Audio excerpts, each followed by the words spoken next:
Ça va être le moment des fraises. Et bonjour, toujours en direct sur la foire de Lyon. Là, on vient de me demander une chantilly que je vais faire en direct devant vous, toujours avec le fouet magique. N'oubliez pas la boutique d'Anto, numéro 1 sur cet appareil culinaire. Et regardez bien, pour les gens qui ne le connaissaient pas, quand j'appuie, il tourne dans un sens, pour relâcher, il tourne dans l'autre sens, de gauche à droite, de gauche à droite. C'est un appareil qui va vous permettre d'apporter de l'air dans la crème. Madame, posez votre main comme un barrage.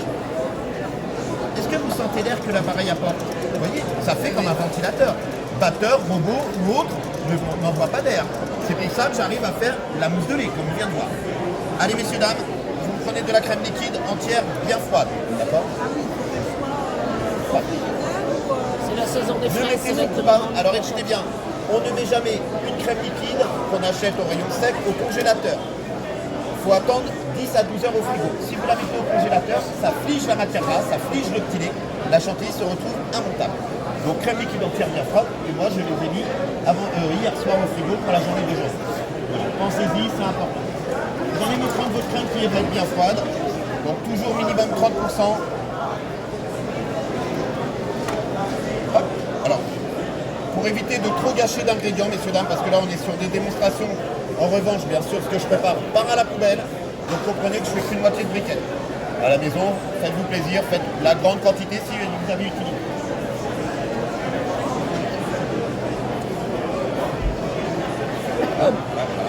Allez, c'est parti, messieurs, dames, on la va.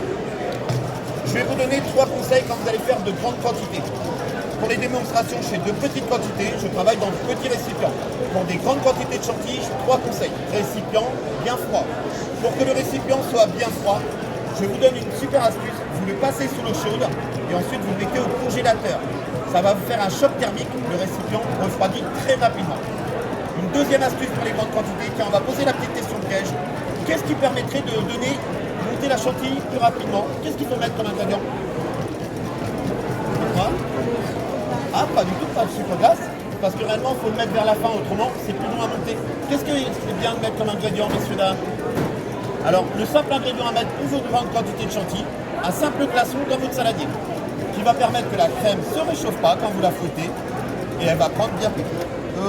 Allez, encore quelques petites Non, mais là, elle va pas être très bonne, votre chantilly. Elle n'a pas de sucre glace, elle a mais rien, bien la sûr, nature. parce que ça se met à la fin. Ne mettez pas le sucre glace au début, c'est plus long à monter. La chantilly toujours à la fin. Encore un exemple, encore 2-3 tours parce que j'ai le spot qui chauffe en même temps, donc ça réchauffe aussi la crème. Quand vous voyez les becs d'oiseaux, ça fait combien de temps que je bats à peu près? 1 minute? Messieurs, dames, aucun appareil soit-il en 1 minute fait ça. D'accord? Qu'on soit bien d'accord. Et pourquoi je monte aussi vite? Parce que j'envoie de l'air. C'est pour ça que madame, je vous ai fait poser la main à côté. Regardez bien, elle est quasi terminée. D'accord? Vous voyez déjà, on sait que la texture, elle est déjà bientôt vers la fin.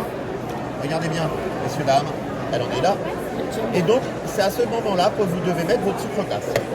Le dosage du sucre glace, logiquement, c'est 1/3 du poids de la crème. On met 30 centilitres de crème, normalement, on met 10 grammes de sucre glace. Mais si on n'aime pas trop sucré, il faut mieux en mettre moins et goûter, mais rajouter au fur et à mesure. Parce que si on en met trop, malheureusement, on ne peut pas en enlever. Allez, regardez. Vous prenez votre sucre glace. Voilà. Alors, vous aimez bien sucré, pas trop? Je fais attention. Allez, pas trop sucré, messieurs, dames. Voilà, déclinez pas mal. Bien sûr, à la maison, pensez toujours à apporter un peu de vanille, c'est toujours meilleur. J'en mets pas pour la démonstration. J'incorpore bien mon sucre glace. Je vais poser une question. Qui fait sa chantilly au siphon? Les gens qui font la chantilly au siphon, vous avez vu la légèreté. En revanche, c'est que du gaz. Déjà, il n'y a pas de tenue et réellement, on mange du gaz. Et bien, regardez bien, grâce au fouet magique, messieurs, dames, ma chantilly, vous allez la goûter, madame, vous allez avoir la même texture qu'au siphon, sans gaz, parce que j'ai juste envoyé de l'air dans la crème. Au batteur, au robot, Thermomix, vous n'avez jamais cette texture-là. Madame, regardez comment elle est bien ferme. Tiens, c'est bientôt la période des fraises. Et malheureusement, comme les fraises n'ont plus trop de goût, on les mange souvent à la chantilly. Comment elle est en texture, madame? Ah ouais, elle est très onctueuse. Vous avez vu comment c'est aérien? On a l'impression qu'elle a été faite au siphon. Même meilleure que tout. Ah oui, bien sûr. Là, j'ai juste envoyé de l'air. Voilà. Donc, j'insiste, messieurs, dames, pensez à commander sur le site le fouet magique, la boutique d'Anto. Voilà, la boutique d'Anto. Et j'insiste toujours, messieurs, dames, toujours plein de recettes sur la boutique d'Anto. N'oubliez pas, bien sûr, de regarder très régulièrement et de s'inscrire sur le site. Allez, à bientôt pour la prochaine vidéo.